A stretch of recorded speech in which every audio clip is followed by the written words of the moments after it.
Nagpaalala ang mga senador sa peligrosong dulot ng pagpaputok sa bagong taon. Payo ng mambabatas na may ibang paraan para salubungin ang New Year. Nasa sentro ng balita si Daniel Manalastas. Ngayong nalalapit na ang New Year, tradisyon na ang paraan ng mga Pinoy na salubungin ito sa pamamagitan ng party na may kasamang paggamit ng paputok. Pero nagpaalala ang ilang senador na dapat maging maingat sa pagsalubong ng bagong taon. Paalala ni Senadora Amy Marcos, noong panahon ni dating Pangulong Rodrigo Duterte, mayroon ng executive order hinggil sa mga firecrackers noong taong 2017. Sabi pa ng Senadora, may magandang karunungan sa likod ng EO. Anya, ang diwastong paggamit ng firecrackers o paputok ay maaaring palitan ang selebrasyon ng medical emergency at masaklap maging trahedya.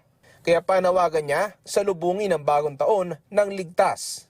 Paalala naman ni Senate Committee on Health Chairperson Senator Bongo na sa huli ang pagsisisi, malaking tulong din daw ang maitatabing pondo na hindi na magagamit sa mga ospital para sa mga nasugatan dahil sa paputok. Maaari pa rin naman daw magdiwang ng New Year na iwasan ang mga paputok. Samantala sa gitna rin ng holiday season, nagpaalala ang senador na maging maingat sa gitna ng pagtaas ng kaso ng flu, pati na kaso ng COVID.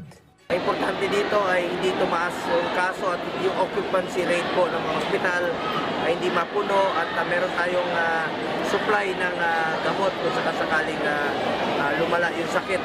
Sa huli, paghihikayat ng senador, maigi pa rin magsuot ng face mask kung hindi naman nakakasagabal. Daniel Manalastas para sa Bayan.